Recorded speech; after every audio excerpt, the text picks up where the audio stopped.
बिहार में जेडीयू और आरजेडी की नई सरकार बन गई है और पिछले कुछ दिनों से हम देख रहे हैं कि लगातार ये सरकार जो है वो चर्चे में भी है अलग अलग कारणों से। अब इन सब के बीच जो बिहार के उप मुख्यमंत्री हैं तेजस्वी यादव, उन्होंने अपने मंत्रियों से कुछ आग्रह किया है और कुछ निर्देश दिए हैं जिसकी वो अपेक्षा करते हैं कि मंत्री उनका पालन करें। उसमें से जो पहला ही पॉइंट अगर हम कहें तो वो ये है कि सरकार में राष्ट्रीय जनता दल कोटे से जो भी मंत्री बने हैं वो अपने लिए किसी नई गाड़ी की मांग न करें। हम ये देखते हैं कि देश भर में ये फैशन सा हो गया है कि जब सरकार बदलती है और नए मंत्री आते हैं तो साथ में नई गाड़ियां भी आती हैं उन मंत्रियों के लिए, लेकिन उसे बदलने का प्रयास ये तेजस्वी यादव की तरफ से किया गया है। इसके अलावा उन्होंने ये भी कहा है कि जो भी व्यक्ति आपसे उम्र में बड़े हैं उनसे आप अपने पैर न छुआएं या किसी अन्य व्यक्ति से जो ये पैर छूने की जो परंपरा है उसको अवॉइड करें और जितना तक हो सके जब आप शिष्टाचार का जब पालन करते हैं तो हाथ जोड़कर नमस्ते करें या आदाब करें, नमस्कार करें। तो इन सब चीज़ों को करने के लिए तेजस्वी यादव ने अपने मंत्रियों से कहा है। इसके अलावा उन्होंने एक बात और कही है कि मंत्री के रूप में जो राजद कोटे के मंत्री हैं उनका व्यवहार जो है वो शालीन होना चाहिए, वो शिष्टाचार का प्रदर्शन करें और सादगी के साथ लोगों के साथ पेश आए। किसी भी जाति धर्म के आधार पर लोगों को प्राथमिकता के आधार पर मदद करें और जो भी ज़रूरतमंद है उनकी मदद करें।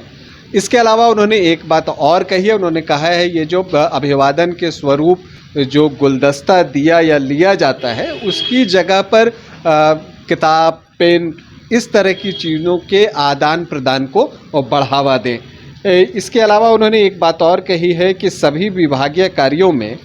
माननीय मुख्यमंत्री के नेतृत्व में ईमानदारी, पारदर्शिता, तत्परता और त्वरित क्रियान्वयन की कार्यशैली को और बढ़ावा दें राजद के मंत्री। तो कहने का मतलब यह है कि वो ईमानदारी की बात कर रहे हैं, अपने मंत्रियों से ये अपेक्षा कर रहे हैं, साथ ही पारदर्शिता की भी अपेक्षा कर रहे हैं और वो चाहते हैं कि तत्परता के साथ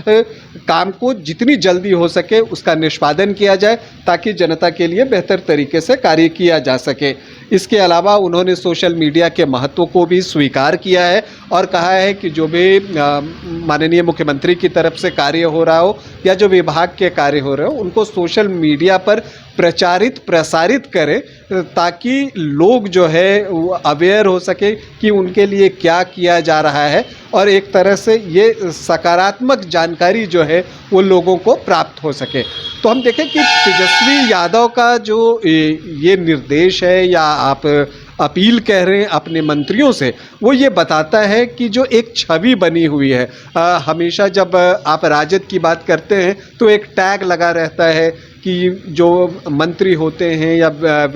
विधायक होते हैं उनका जो व्यवहार होता है उसको लेकर तरह तरह के सवाल खड़े किए जाते हैं और कुछ इस तरह की बातें आती हैं जो कि सरकार की छवि को नुकसान पहुंचाती है। तो तेजस्वी उन सब चीज़ों से निकलना चाहते हैं, उस छवि में एक बदलाव चाहते हैं। शायद इसी वजह से ये निर्देश दिए गए हैं और अगर पढ़ने में ये चीज़ें बहुत अच्छी लगी, कागज़ पर भी ये चीज़ें बहुत अच्छी हैं, ये सभी मंत्रियों तक पहुंच भी चुका होगा। बस ये उम्मीद की जा सकती है कि ये जो निर्देश दिए गए हैं इसका पालन होना ज़रूरी है। चूँकि हम कहने को बड़ी बड़ी बातें कहते हैं लेकिन कई बार उसके पालन से चूक जाते हैं। तो मुझे लगता है कि तेजस्वी यादव को ये उम्मीद होगी कि जो उनके मंत्रीगण हैं ख़ास करके राजद कोटे के, वो उनके इन निर्देशों का या इस अपील का पालन करेंगे और अच्छे से लोगों से व्यवहार करेंगे, ईमानदारी, पारदर्शिता के साथ काम करेंगे ताकि जो राजद पर एक ठप्पा लगा हुआ है कि